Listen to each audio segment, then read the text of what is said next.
Welcome tonight. So on behalf of Sustainable Population Australia, the South Australian Northern Territory Branch Committee, I'd like to extend a warm welcome to Corey and thank him for giving us his time to speak tonight.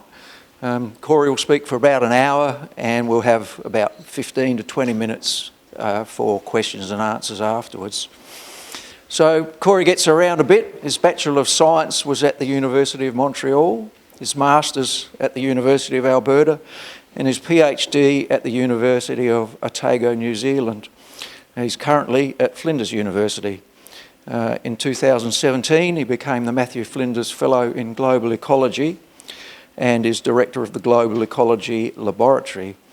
He's lead chief investigator of the Australian Research Council Centre for Excellence for Indigenous and Environmental Histories and Futures. He's published many books and over 400 publications. He has a seriously long list of honours and awards.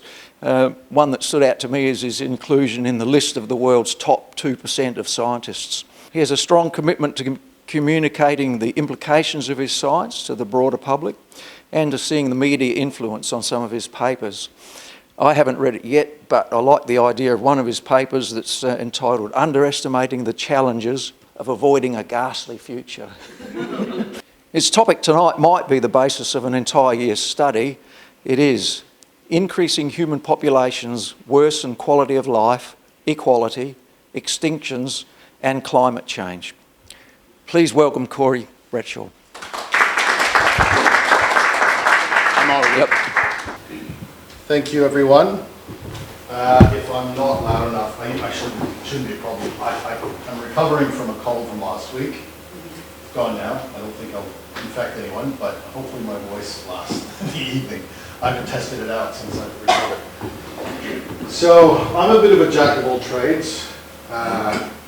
Ostensibly, I would call myself now an environmental modeler, so mostly the mathematics that interests me in terms of my approaches, but how I apply those mathematics, when I say environment, I actually do mean environment, I mean everything about environment, so how people interact with the physical and biotic parts of the world.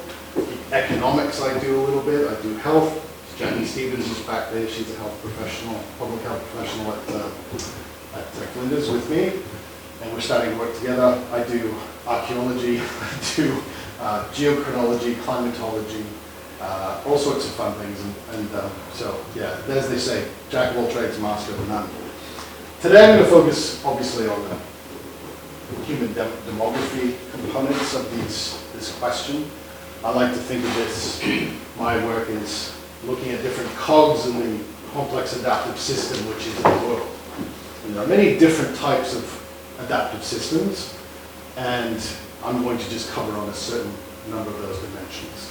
Most of the work I'll cite as my own, or my colleagues, and some stuff that hasn't been published yet that sort of, I think, puts a lot of the context for this evening into I guess, where do we go from here like? So I'm just going to start off giving a little refresher about where we are in terms of the total amount of life on Earth. So if you take all the amount of life on Earth, the most abundant are the plants. This is biomass, so this is, you take the average weight of an individual times the total number of individuals, right? So most living tissue on the planet are plants, right? Then we have the bacteria, then we have the fungi, and the archaeans. After that, you can see the viruses down here. They're more numerous, but of course they're very tiny. All animal life is represented by that red column. Right? Most animals are marine arthropods, then fish, then the segmented worms, the terrestrial arthropods, most of which are insects, of course, then the mollusks, and then the cnidarians, the sponges and meduses and jellies. After that, it's livestock. Cows, pigs, sheep. Right? Then us. Then the nematodes, the unsegmented worms, make an appearance. And then all living vertebrate biomass is represented right at the bottom. This is wild species, right? So if you go back to the dawn of the agricultural revolution, roughly 10,000 years ago, it wasn't a single event, obviously, it was gradual. And you took all of that wild vertebrate biomass and you counted it up, that's kind of what it would look like. Now, if we add in the vertebrate biomass today, this is what it looks like. So the most numerous, the highest biomass of any vertebrate on the planet are cows, then us, then pigs and chickens and down the line. You'll see what's happened to the wild vertebrate biomass in that intervening period.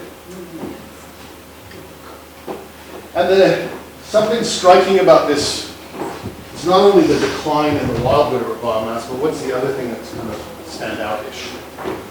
Any ideas? It's this. It's the difference in total biomass. That's called agriculture, sucking productivity out of the ground and turning it into meat. This is how we change the planet.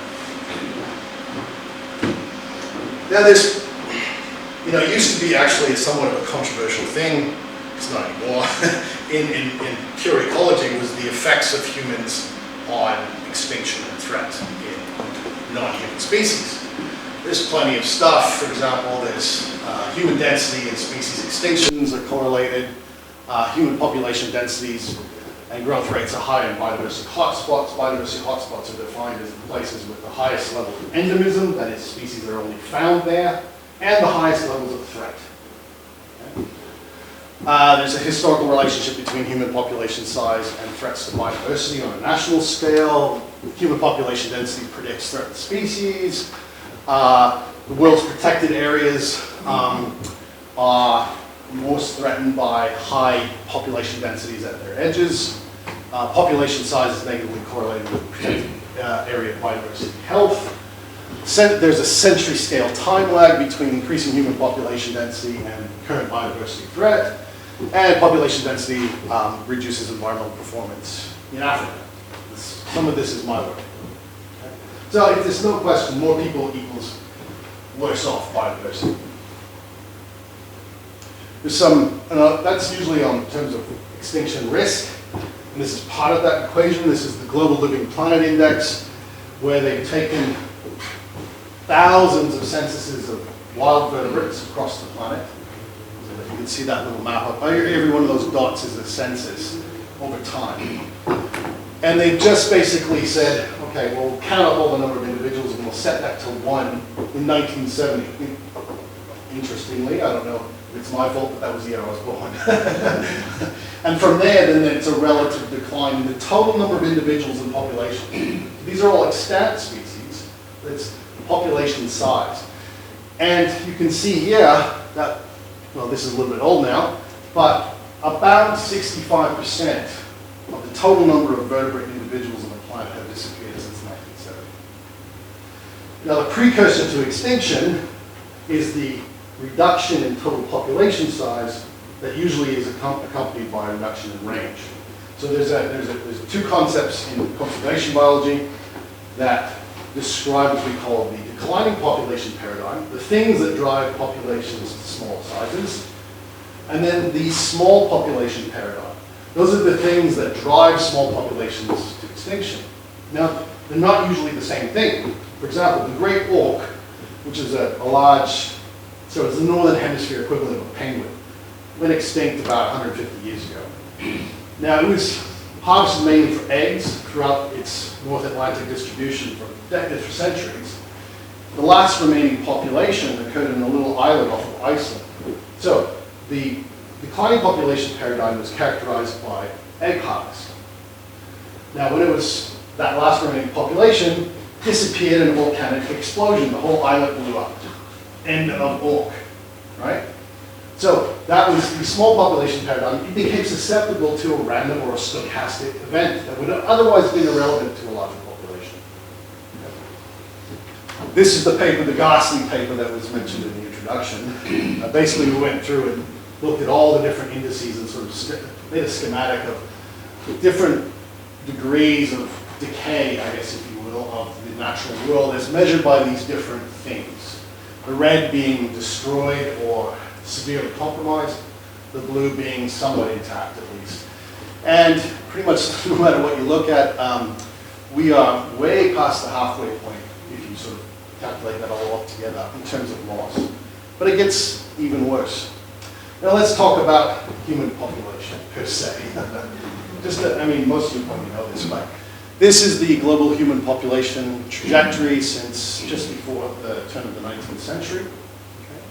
The first real global census data collected by the UN or amassed by the United Nations started in 1950. So these are reconstructions from past estimates, various different models.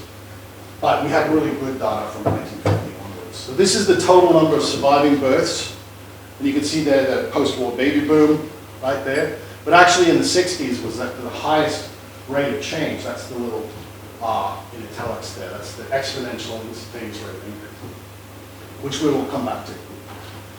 My goal for any talk is that if you feel cleverer leaving the room than when you came in, I've done my job. So hopefully we'll achieve that. These are the 17 largest human mortality events in history. They have all occurred within the last 250 years. You can see our little COVID down there. When you account for the excess deaths, because of course a lot of countries didn't record COVID deaths like we did, it works out to about a median of about 14 million. Now, it doesn't come close to, World War II and Spanish flu, but it was the world's seventh largest human mortality event in our entire history. Not proportionally. Some argue that the Black Plague in the 14th century in Europe was higher proportionally. Now, not only are there a lot of us, but we're changing the system indirectly as well as directly. So this is the global temperature anomaly starting back in 1945, split by month. Of course, I'm not telling you anything you don't know, it's just a nice representation of how extreme it is. This is what it looks like from 1880, separated by country. You see Australia right up here. Now, this shows that climate change isn't spatially uniform, but you will notice that all countries eventually go way past their average. It really starts to kick in the late 80s and 90s.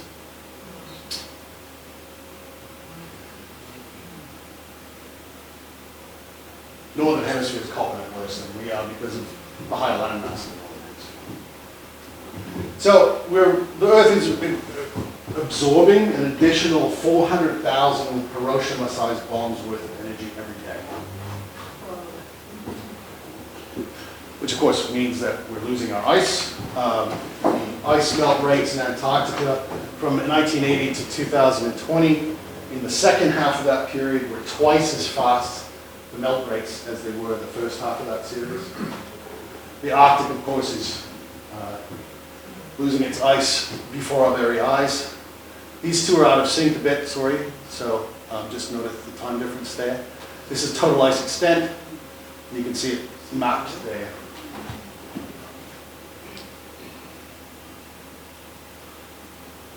Our next major geopolitical skirmishes will, of course, play out in the Arctic.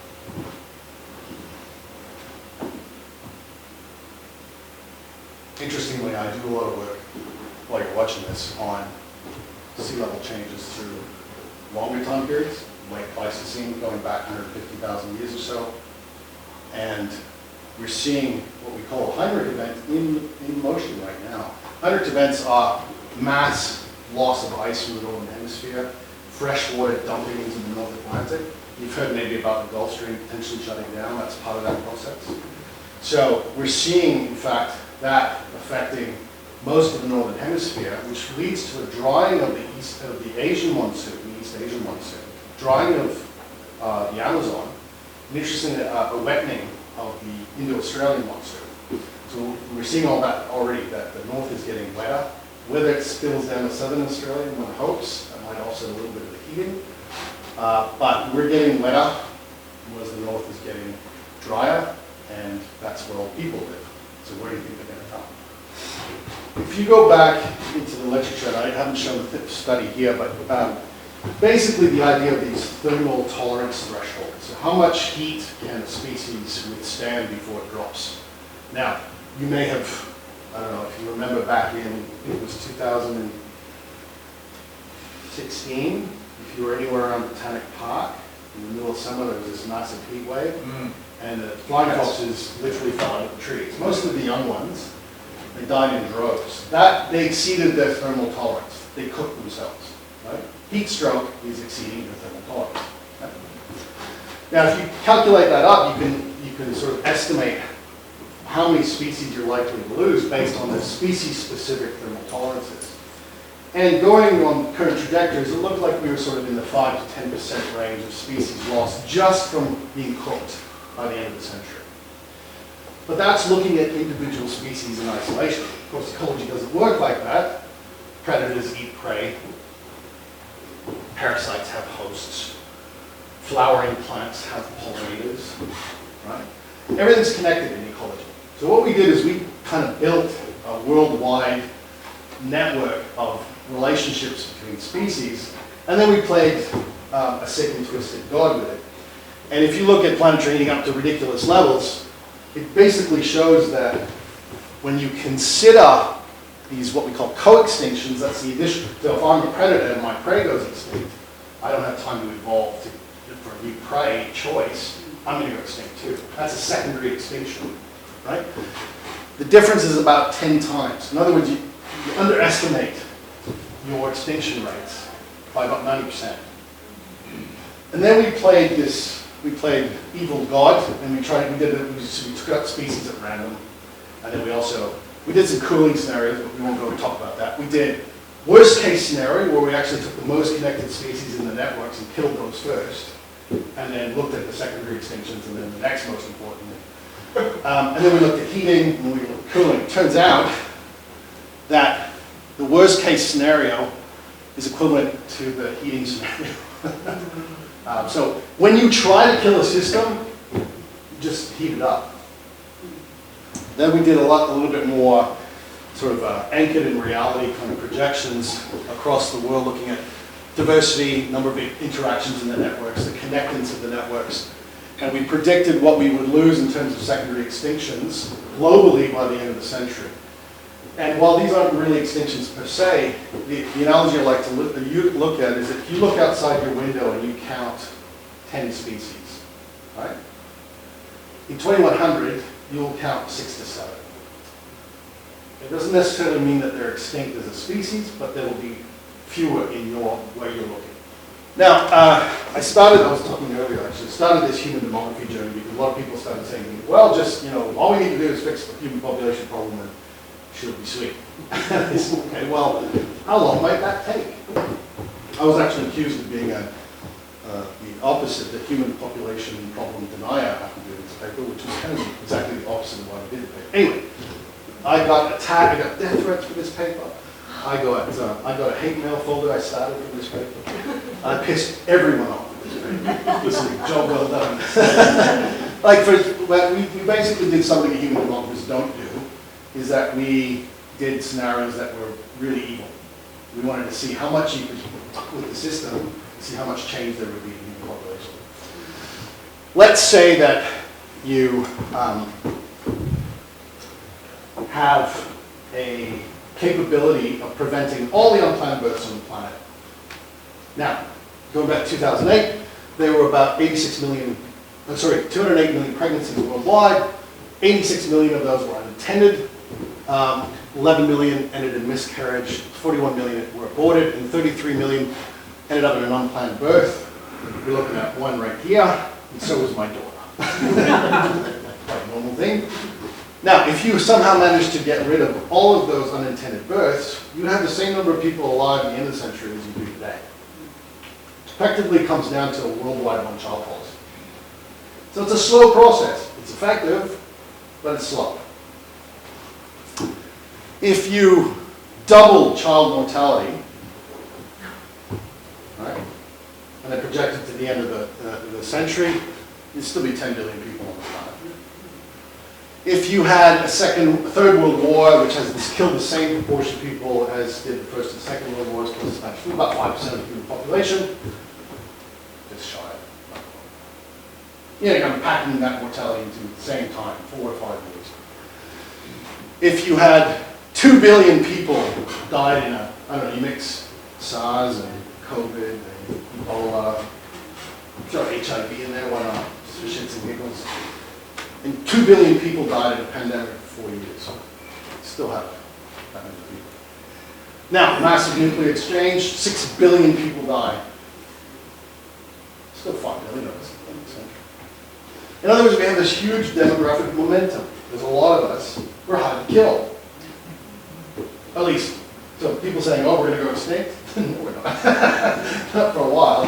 It'll take centuries and of dedicated attempts to wipe us out. We're not going anywhere soon. Yes, your standard of living might change a lot, but as a species, we're not going to go extinct.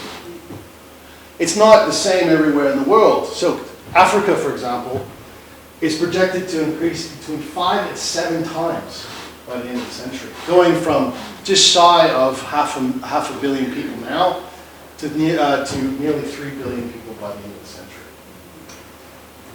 Why is that the case? Well, unlike Latin America and South Asia, whose fertility rates really declined during the major development periods, Africa's kind of bucked the trend. The reason is this. The number one determinant of human female fertility is child mortality. It's called the insurance hypothesis. If you have a high child mortality, what people do, consciously or subconsciously, is they overcompensate. This is an insurance policy, right? So if there's a good chance my kid's going to die, I'm going to make 3 more just in case. So fertility goes up. But you'll notice something here. It's not a linear relationship. There's a step function. This is using machine learning models, by the way. And at about 0.03 infant mortality, once you get above that, it shifts into overdrive. Human female fertility just shifts radically up. One thing that no single model anywhere in the world, including my own, incorporates is that if child mortality increases, no one has accounted for this switch in fertility. They all assume continuous or declining fertility. But of course, and I'm sure you've heard these arguments before, and there's a lot of truth in these, right? But arguing whether consumption or population is more important, and I'll show you some actual data supporting some of this later. It's like arguing which is more important for calculating the area of a rectangle, the width or the length. Well, they're both important, right? This is the average per capita consumption rate going back to the late 60s, globally. We are 8.1 million now. We've been averaging 0.41 gigajoules of energy per person per year on average. So it's not just human population is increasing, we're all consuming more. This study was done back in 2017 and looked at all sort of life choices. These are all sort of high income nations. The things you can do in your life that will have an effect on your lifetime emissions. So you can do things like have a hybrid car, wash your clothes in cold water, dry them on the Hills hoist, or recycle, or eat a plant-based diet. All great things. I encourage you to do these things. The number one thing that reduced your lifetime emissions by an order of magnitude was having 1 fewer children in your family. Because of that legacy of those lifetime emissions of your children. Now there's the concept of the ecological footprint, which is basically the idea that how much can the Earth renew from our consumption each year. This has been calculated since the 60s. In 1970, we crossed the 1 line. In other words, we started using more than 1 Earth's worth of resources every year in 1970, and it's grown ever since. You heard of these the overshoot day. It's the day that we achieve our year's allocation of resources. And I think Australia is about April. This is Australia. This is the world. We're superlative oasis. Now you think about it, say, well, you know, Corey, but child mortality has never been lower, and human wealth has never been higher, and disease has never been lower. Well, I like to think about it like this. If you have a bank account and you put in $200 every week, but you spend $300 every week, well, you might have a bit of a float there for a while, but eventually you're going to go bankrupt. So we're living on borrowed time right now, people. Plus all those metrics that we mentioned before are actually declining. So we've hit peak people. I'll show you when I think that happened from other data. So yeah, again, the consumption of the Earth's resources, this is 2022. The US is not quite the worst, but one of the worst, but look at us. We're not far behind. If Nigeria consumed like we did, that's it. You can write off pretty much the entire planet. Some of the implications of this, we looked at it from, this is where I've done a little bit of the health work. So this is incorporating various metrics of child mortality and morbidity. So stunting, respiratory diseases, diarrheal diseases, infectious diseases, and even injuries. And ranking countries in Africa by a different combination of these. So we just basically rank them by this composite set of indices. And then we look at the main drivers of the differences between the countries, and no surprises, things like poorer countries, the child health is worse. Right? Those with more improved water and sanitation services, child health is better. But number 3 is household size as a proxy for density. More people in a house, the worse child health is. Number 4 is the environmental integrity of that country, which we've done other work, but this is one of my own indices. So the more environmental degradation is, the more children have worse health outcomes. Now these are some of the most compromised countries in the world. Right? We've also recently done a huge meta-analysis looking at all the effects of climate change on child morbidity and mortality worldwide. This is largely changes in temperature. So these are different odds ratios of increasing temperature. I won't go into all the details, but basically preterm birth is the #1 effect on children of increasing temperatures. Why is that a problem? Well, probably some people in this room have had children at some point in their lives that were preterm, and we have very advanced medical assistance. But nonetheless, preterm births usually result in some sort of long-term health problem. One of the principal drivers of asthma later in life is in fact being born too early, and there's a host of other things. I'm not a health expert. I work with health experts. Getting better, aren't I, Jackie? But preterm birth is by far and away the biggest effect. Respiratory diseases, probably also linked to the preterm births, and then morbidity, mortality in general. We just had this paper come out looking at the incidence of diarrheal diseases in children across 8 Southeast Asian countries with, if I remember how many we had, yes, 66,000 clusters from the Demographic and Health Surveys data set, covering over 3.1 million families. Oh yeah, turns out the temperature annual range is the biggest determinant of diarrheal diseases across Southeast Asia. Part of that's to do with water availability. Shrinking water availability will also concentrate people into more and more polluted water sources. Now, I need to invest some time to learn you up in some of the basics of demography. Okay? This is where you get clever. So, if you're scared of maths, you won't be after this, I promise.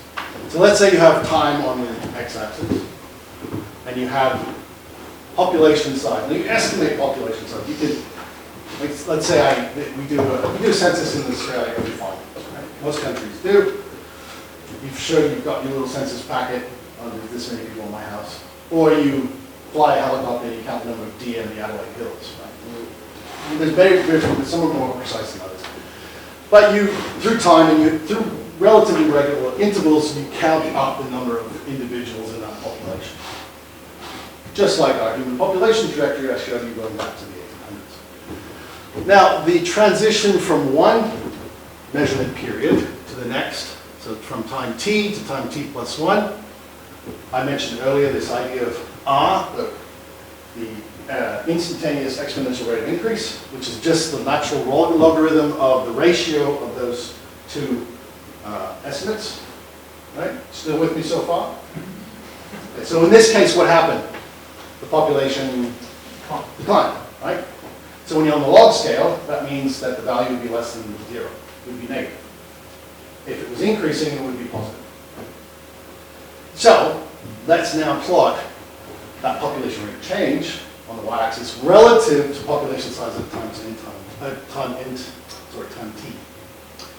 Most populations, including our own, have a negative relationship. In other words, so if this is the line of stability. When I equals 0, the population isn't changing through time, right? Anything above the line is increasing, meaning above 0. Anything below the line is decreasing, right? The point at which this fitted line intersects I equals 0 is what we call carrying capacity, K. This is the long-term average number of individuals that an environment can support based on the resources available. Right? Now, for most populations, and I study this on all of the species from bacteria to elephants. Let's say you have a population that's larger than K, larger than the carrying capacity. What happens is it tends to drive higher competition. You then have higher per capita mortality, lower per capita fertility, and the population tracks back towards carrying capacity. With a little bit of an overshoot aspect here. Similarly, if you're below carrying capacity, you have fewer competitors, you have higher resource intake, you tend to have higher survival, and you have higher fertility. So you increase your population growth rate and you track towards K. This equilibrium is constantly being chased through time. Now, the problem is, now I'll walk you through this one. Humans are the ultimate ecosystem engineers. We've been modifying our carrying capacity for millennia. What do? We grow food here, and we ship it over there. We make clothes. We have houses. We have transport systems. We have medical interventions. Our carrying capacity, without all that technology, would be very, very small globally. So we have been artificially increasing our carrying capacity for millennia. Now, going with the reasonable data, back again to, this is going back to the late 18th century. If we look at the trajectory of human population size versus the rate of change, from about 1800 to 1949, there was a positive relationship. In other words, the more people there were, the better off we did in terms of our growth rates. We were facilitating each other. We were building societies. We were increasing our technology. So every additional human being actually added a net benefit to the global population. Then 1950 came and the whole system broke down. From 1962 onward, we've been in this negative phase, very characteristic of all non-human species. Now, this isn't to say per se that our carrying capacity is declining. What it means, though, is that for every additional human being, it is no longer facilitating the advancement of our society. It's a net detriment, in fact. Now, there's a lot of stuff going on in there. Okay? There's stuff to pick apart that we don't have time to do today. Now, interestingly, if we extend this to K, this line down to R equals 0, this would be our carrying capacity, right? This is maximum carrying capacity. I'm not saying nice carrying capacity, maximum. It suggests anywhere between 11.5 and 12.5 and 12.3 billion being reached as early as 2065 or 2074. Now, if you extend this back to the origin here, this is what the growth rate would be under ideal scenario with no facilitation. And that actually turns out to be exactly what our ancestors did, our hunter hunter-gatherer, non-agro-pastoralist ancestors grew at. We've measured these. So where does that line, where does that prediction fit on the current trajectories? I'm just going to show you two, the UN high trajectory and the UN medium. Smack dab in the UN high scenario. So, if we continue on our current trajectory, this agrees with a completely different way of projecting the population, the UN high projection, and our carrying capacity estimates. I will go back here, because the important thing about this little line is that the end of facilitation suggests that our sustainable global carrying capacity is in fact about 2.5 billion. This also accords well with economic analyses about everyone having enough resources to live comfortably. It also works out almost identically with what the overshoot from the ecological footprint analysis suggests, that we're about 3 times higher than we should be if we were going to use at least just 1 Earth per year or less. So we're starting to get some consensus on what a global human carrying capacity would be. Now, how the distribution of those people, we're not talking about. Now, if you take our climate change signal and you break it down by these different phases, so this is the temperature anomaly from the Adelaide climate model, and you look at the facilitation phase, yes, there's a weak relationship. There's not much in the transition phase, but then look at this 91% variance explained on the temperature anomaly just by the human population size from 1962 onwards. It's almost tracks identically. You add more people, you have more climate change. Right? Oh, what about consumption, Corey? Okay, well, I'll look at that too. So if you take, this is using boosted regression tree machine learning models, if you predict the temperature anomaly, including both consumption and population size, this is resampled many thousands, tens of thousands of times, the highest influence on the response variable, which is climate change, is population size, not consumption. In fact, it's about twice as more influential on climate change than consumption alone. Like I said, they both play a role. But it turns out population is the length of the rectangle and consumption is the width.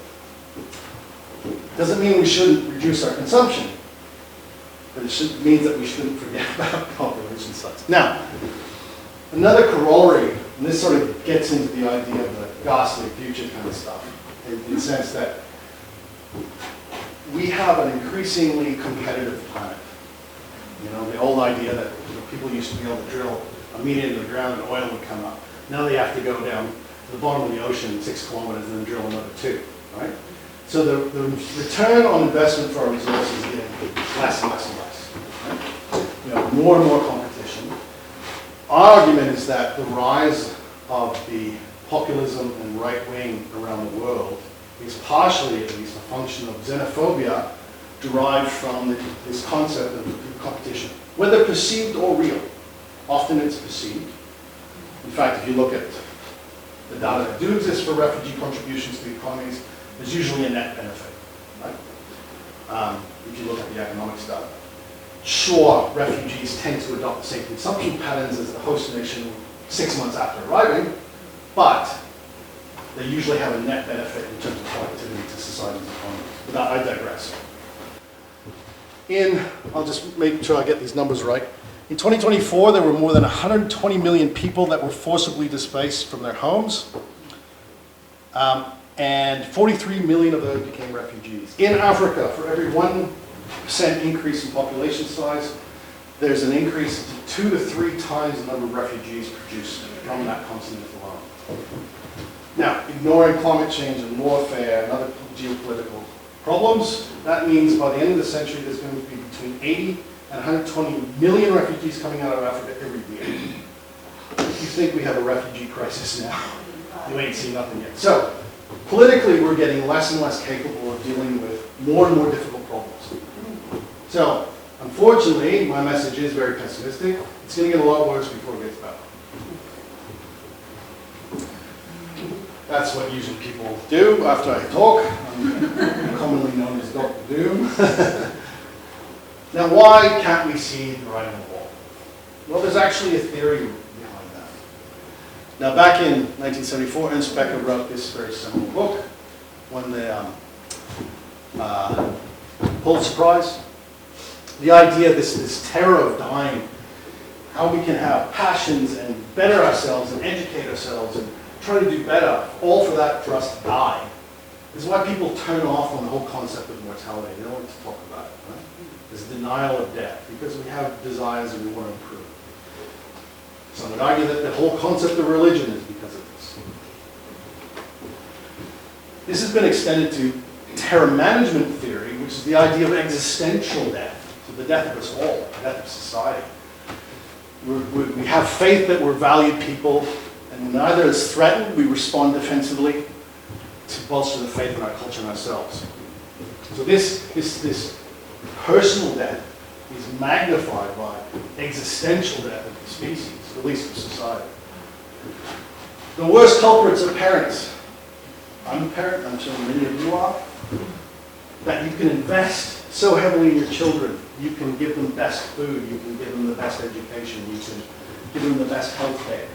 All for their world to turn to shit. It's really hard for people to accept. Terror management theory is probably the reason why there's so much inertia with dealing with these global existential crises. I'm not excusing it, I'm just trying to explain why it exists. So, that's the fear from this group, but there's another fear going around by the people that don't necessarily like to believe what I'm telling them. And that's this. Right? Well, it's the baby bust. We're all going to, people are going to go extinct. But the most common and very intelligent people will clearly assume this, I might say without any actual evidence, that the economy is going to turn horrible as soon as populations age and start to decline. This is what we have to avoid at all costs. And I, in my classic way, said, what's the evidence for this? And it turns out there's not any. But I actually analyzed it. So we looked at things like the per capita domestic comprehensive wealth index, which is better than the GDP, because the GDP doesn't actually measure economic welfare. It only measure the size of an economy, the trade of goods. We looked at the Gini coefficient, which measures the distribution of wealth in a society, right? So if one person has all the wealth and everyone else is poor, the Gini coefficient is high, right? It's from 0 to 100. If everyone's equal, it's 0. Like everyone has the same amount of money, right? We looked at different productivity measures. These are all, I'm working with an economist to help me understand all these things. Gross research and development expenditure, per capita patent applications, human capital index, which is basically an educational investment index. We also looked at the corruption perception index, how corrupt a country is. The freedom score, how free people are actually in a country, and despite what the Americans believe, they're not even close to the top. Planetary pressure adjusted human development index, which is basically discounting economies for future environmental damage, which the GDP doesn't do. Healthy life expectancy at birth, plus a whole host of other things I won't get into. Now, this is just the per capita domestic comprehensive wealth index. It is correlated with GDP, but it's a better measure of wealth. You can see here as from the dependency ratio, so this means that the number of people 65 and over divided by everyone else. So it's a measure of how old the population is.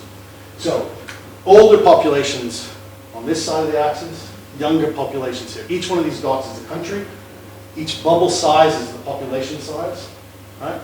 You can see here that as countries get older, they are on average wealthier. This is again using machine learning approaches, which I'm very fond of, showing you that relationship there. There's a point where there's no additional return. For the Gini index, it wasn't really, this is the income equality, wasn't really useful for, it didn't reveal much for the aging, but when we looked at the mean rate of change, so faster growing populations, slower growing populations here, this is where populations are stable.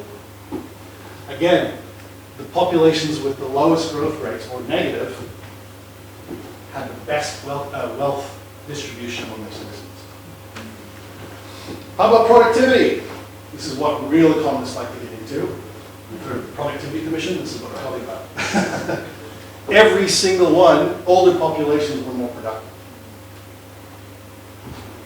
How about the Human Development Index counting for, or discounting for environmental damage? Well, older populations, much better. Healthy life, years of healthy life expectancy. These are the number of years an average citizen in a country lives in a healthy state. So not hooked up to everything and feeling like shit and wanting to die. Right? Highest healthy life expectancy in the world for older populations, and a slight decline as you get faster and faster population growth. In other words, there's zero evidence across countries. Now what about time series? Of course, that was just looking at the most current data sets. I also went back and looked at all of these different metrics all the way back to the 1950s. And the blue here is the index gets better with age over time. And the red are the countries, the proportion of countries that it gets worse. Now, apart from corruption index, every single one, the majority of the countries, as they got older, these indices got better. Right? But when I looked at the ones that did worse, their average age structure and their growth rates were centered around what it is in Africa. In other words, these are not countries that are declining, nor are they young. So there's other stuff going on that is driving those negative relationships. So, I'm going to conclude there. Overpopulation is an important element that we have to consider. I know I'm preaching to the converted here, but there are hard data suggesting that's exactly the case. Now, if we want to have any semblance of a reasonable future, we're going to have to talk and deal with human population. It's not a quick fix, as I said. It's something that's going to take decades to centuries to invest in, but it cannot be avoided. We also need to get away from this idea that our economic health is somehow going to turn into a great big fart if we suddenly start declining or, heaven forbid, get older. There's so many problems with that component that I can't even bother to go into. Read the paper, it's still a preprint, we haven't submitted it yet.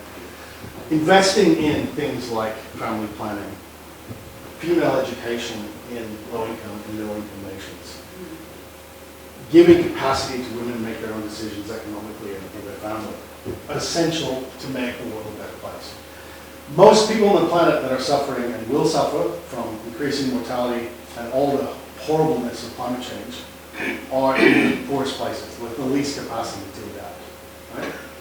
I have other data looking exactly at that, but I didn't show.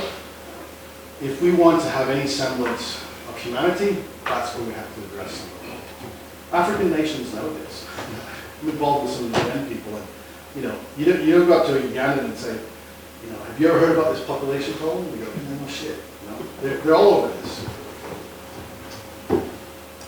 And I'm going to end off there. Thank you. I'll stick around and have some discussions. I'm sure I've piqued some interest here and there. And I encourage you, this will be available online. All the references that I've mentioned in each one of the slides, you can find all those, but if you need to find specific things and you can't, just let me know. Thank you very much.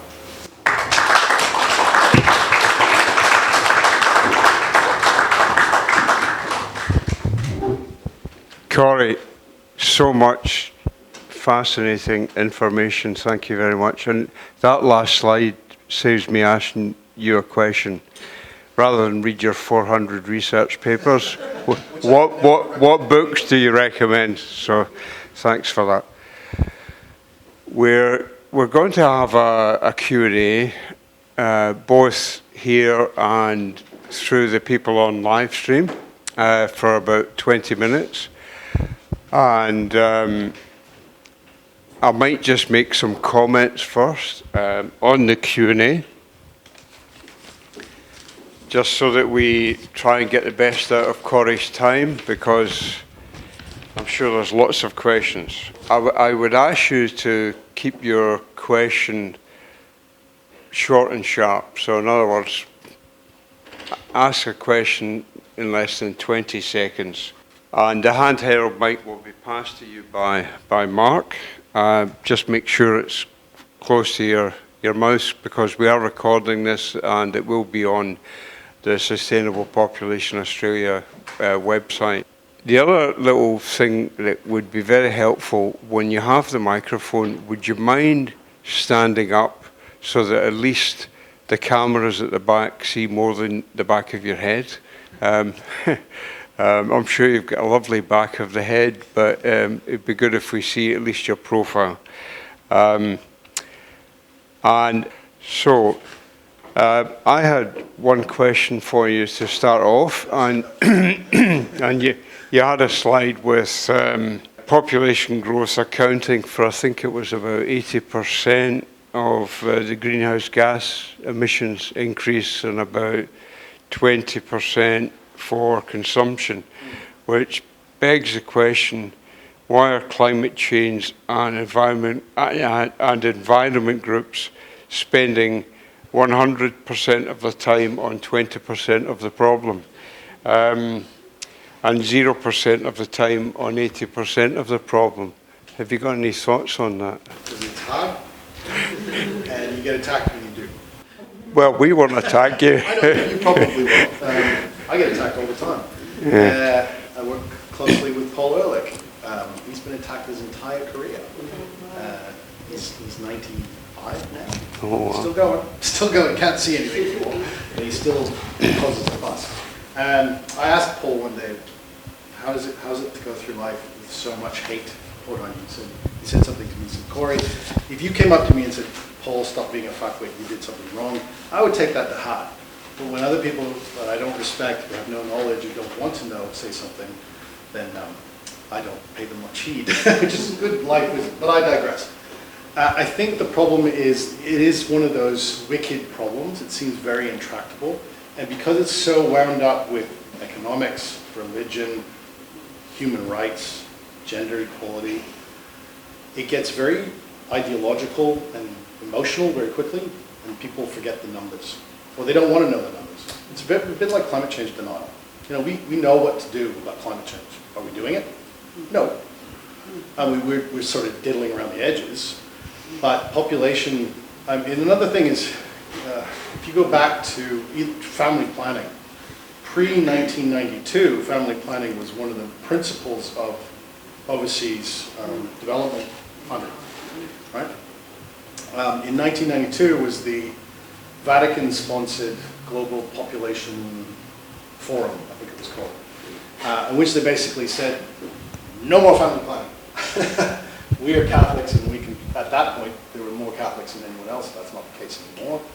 And it just stopped. Also, you had, about that time, HIV was on the massive rise, right?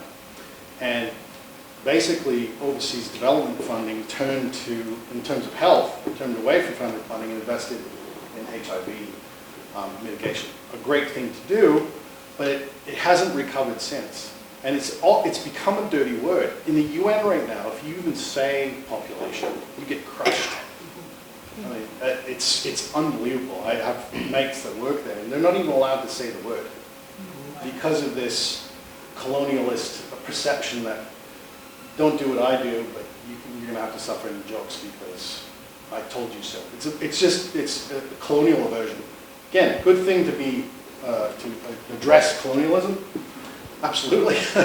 But it's become so engrossed with this idea that we can't actually see. Like I said, most African people that you talk to in the business, they know this. This isn't any news to them.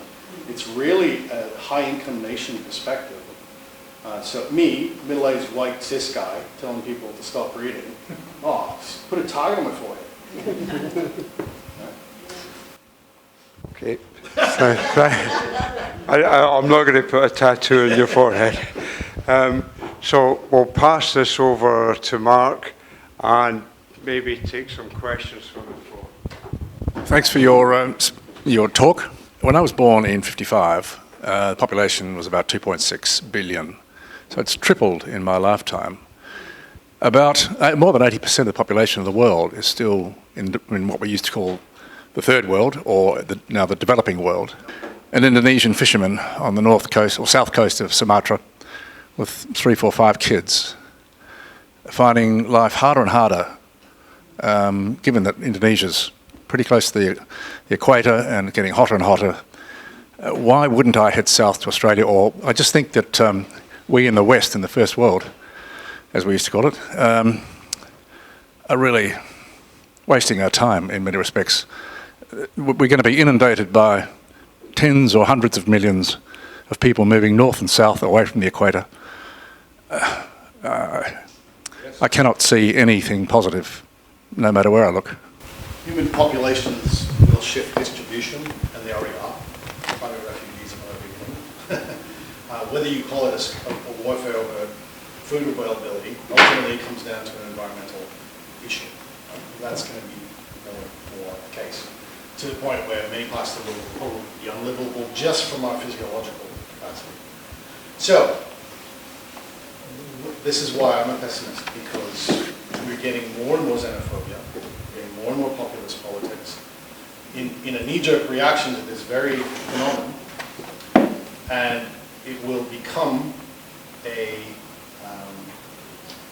negative interaction. In other words, there will be more and more Nazis demonstrating in front of Parliament House. There will be more skirmishes. There will be more overall violence in society.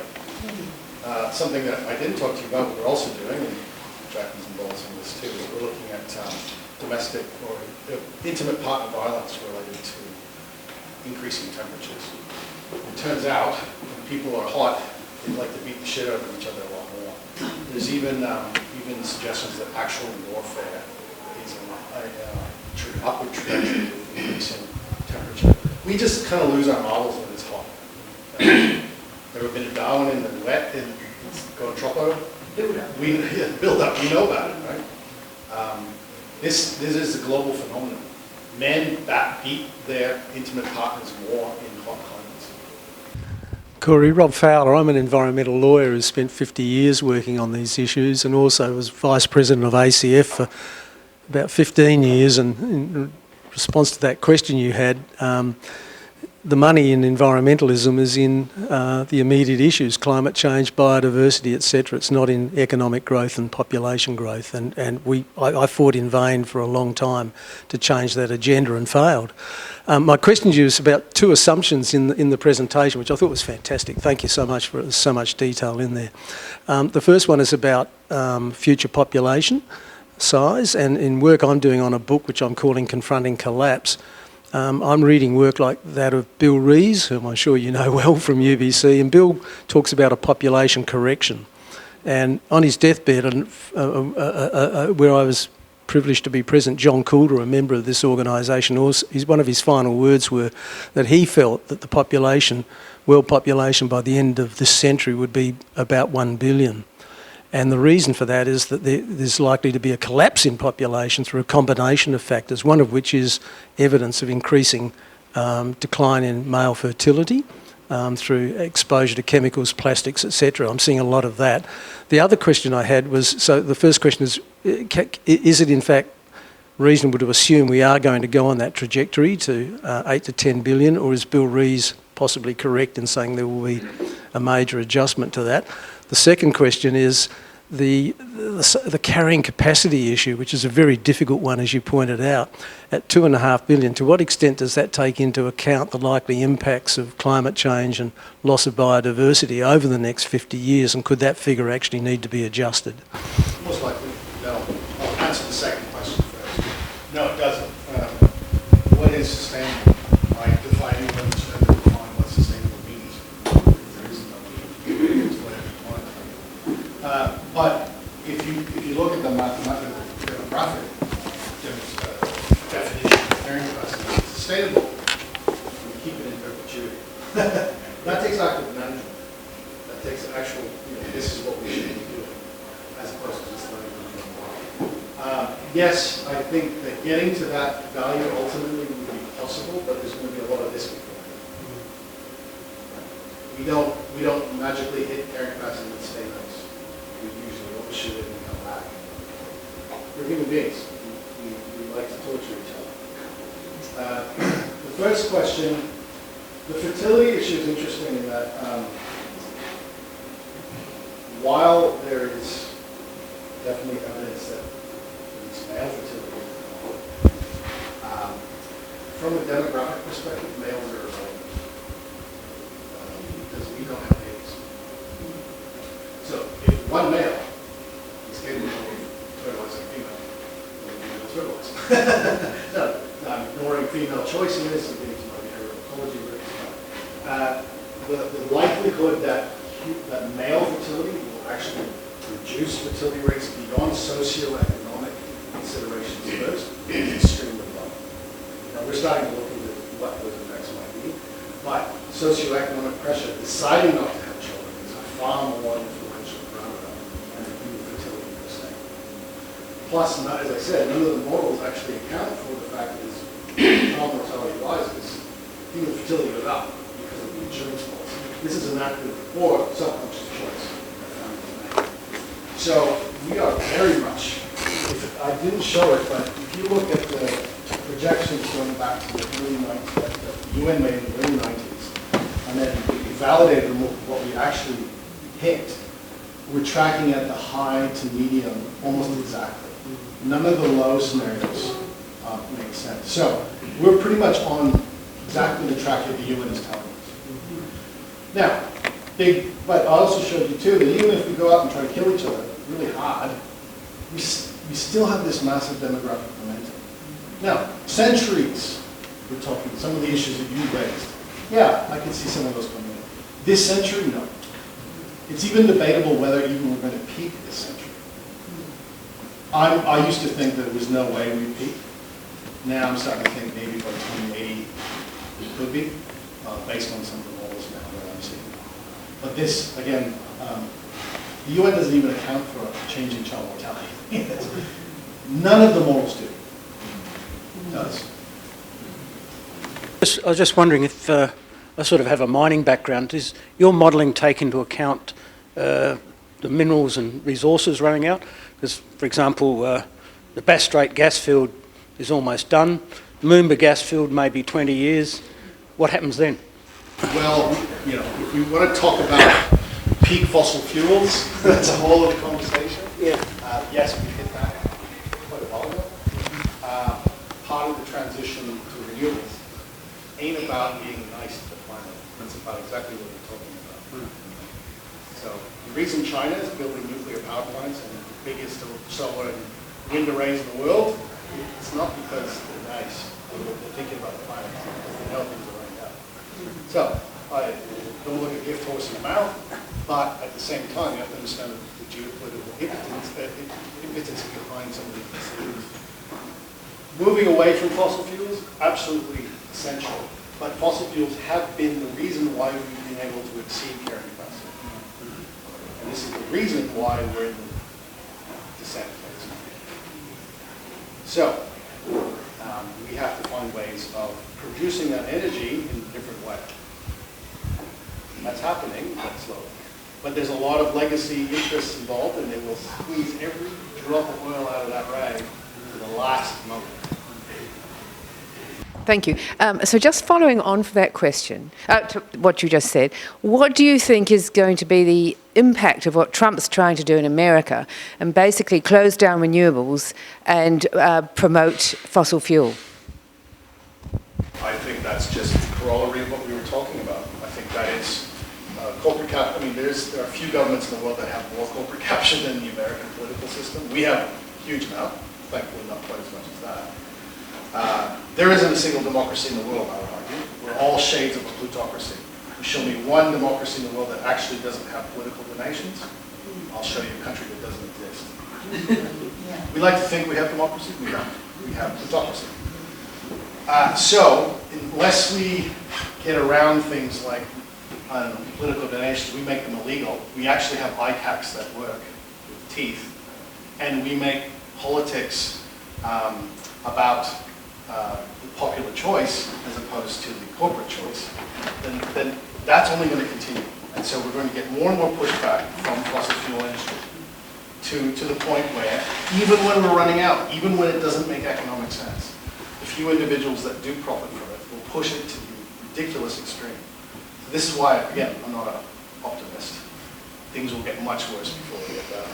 If we just focus on survival, which is really, I guess, what mostly concerns me, and we look at say a bioregion or something, or just some geographically, geographic perimeter around there, what sort of these metrics, like this K factor, how do you evaluate whether within your perimeter you're actually sustainable? Is there actually a set of metrics that one should be managing, like a speedo on a car or something? And well, I think every metric is actually flawed because there's no such thing as a closed population on the planet. Well, it closed globally, yes, we can't go to Mars and the Moon yet. And that's another 30, I won't have time to go into either. Mars ain't going to save us, even if we could do it, but we can't. So my point is that, yes, we have a closed system in the planet, but no individual pocket, legislatively defined or otherwise, is a closed system. In other words, it's constantly moving in and out, mainly from goods, not just people. Right? So to say that South Australia has a carrying capacity of X ignores the fact that we get electricity from Victoria and half of our imports are coming from China, and we do commerce with countries all around the world, and we export sheep, and it's impossible to say what's the limit. If you cut off a society entirely, North Korea, but even they trade, there's no way of saying this unit should be this many people. One of the best metrics would be maybe some of those things like income distribution, welfare, economic welfare, health welfare. But those also ignore the fact that most of that welfare is premised on fossil fuel consumption. So even then, even though everyone might be wealthy and happy, they're still contributing to climate change in a huge way, usually much more than anyone else who's suffering. So the simple answer is no. I was an anti-nuclear activist many years ago, and I remember a cartoon that said, "Mutate now and avoid the rush."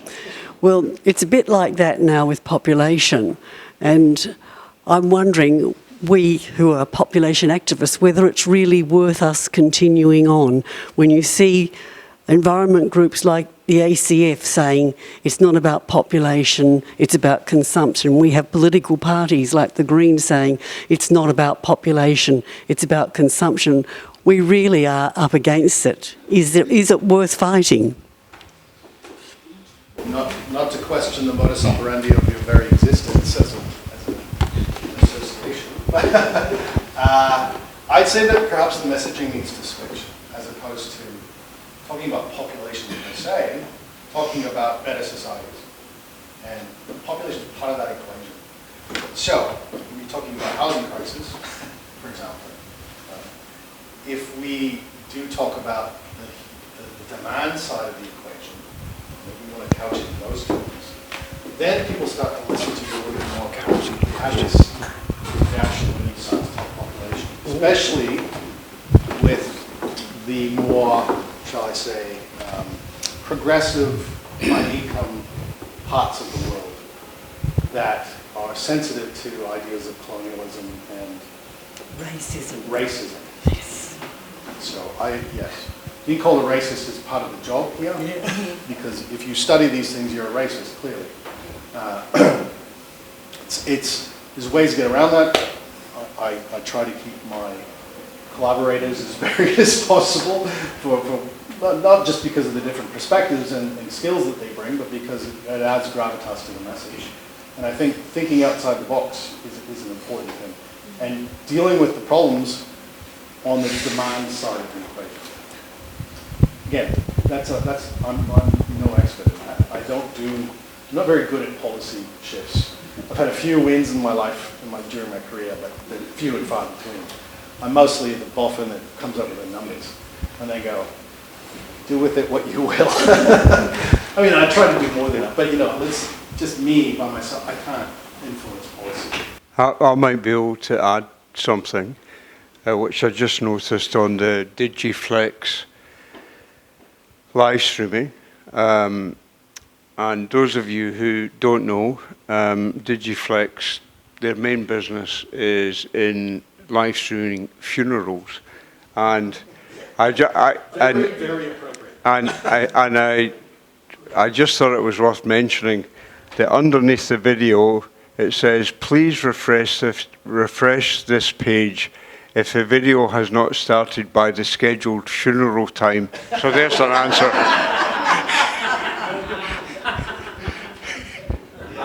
Thank you. This topic is definitely dark. Yeah. Carol Bailey, I'm a farmer in the Adelaide Hills. I'd like to challenge your statement that there's no way of working out a carrying capacity for a nation or a country or the planet. Every farmer does this. Every farmer, when he looks at a property, asks two things. What is the average annual rainfall, which is debatable these days, and what is the carrying capacity of this land? So that involves soil type, your rainfall, and what amenity the land offers, depending on where it is. So if a farmer has to do this, surely there are parameters that could be used to establish this. Yes, there will always be people who work harder. There will always be people who don't work and are carried by the rest, and that has to be calculated for. But in a country like Australia, where you've got less than 12% arable land, and you've got everyone clustered around the coast, and we keep adding people who still want to live around the coast because that's where all the services are, and the transport, and the education. So I think, based on my experience as a lifetime farmer and a long line of farmers right from 1836 when the first ones lobbed here, white people that is, Europeans, and agriculture started to transform the landscape, not for the best. I think that we could work out something rather than just say it's too hard. The important points there, definitely. I too own a small farm around the world. I've been farming this since 2010. If you look at Australia in particular, we have the highest mammalian extinction rate on the planet in any country. The Adelaide Hills has less than 10% of its original native vegetation. Adelaide Plains is less than 4%. We have completely fucked the Adelaide Hills, largely through agriculture. So when you're talking about carrying capacity, again I come to that concept. How many is maximum versus how much is sustainable? Any farmer will know this. If I farm the shit out of this and suck everything out of it, I've got maybe 5-10 years. And then I'll sell it off and I don't care. Maximum profit. Plenty of people do that. Right? These people are not long-term thinkers. Developers count on it. Yeah, they do, exactly. You destroy the land, we'll put houses on it. Right? Mount Barker, great example. So, yes, if we are talking about eating locally, avoiding importing stuff from China, mangoes in July, that kind of thing. We lived like that and locally. We could probably come up with something that was a little bit more sustainable if we all sort of played that game. But because we're so connected to the rest of the world, and this is global trade, it reduces our capacity to say what is ideal for any one area. Now, in a particular way of doing something like how many chickens can I have, how many sheep can I put on? I try to do that. We have a few sheep, a few goats. We try rotational grazing. I've been planting on the property as well.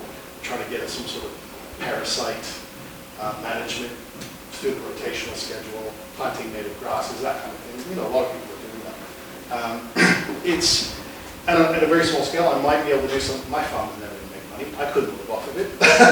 We call it a hobby farm, but I hate that term because hobbies are supposed to be fun. That's the only person who ever wants a farm is one who's never had a farm. So I get you. I get exactly where you're coming from. But I think it's because of that, again, we don't live in a closed system that makes it extremely difficult to say. You might be good in your patch. For how long? What are the effects of what you're doing elsewhere? And what's going to happen to your produce? Where's it going to go? So I agree with you in some respects. I disagree with you in others. Thanks very much for a very engaging talk. And I wouldn't want you to leave without something to take home. Adelaide Hills produce? Yeah, it's in a lovely box. Yeah, there we go. Well, thank you.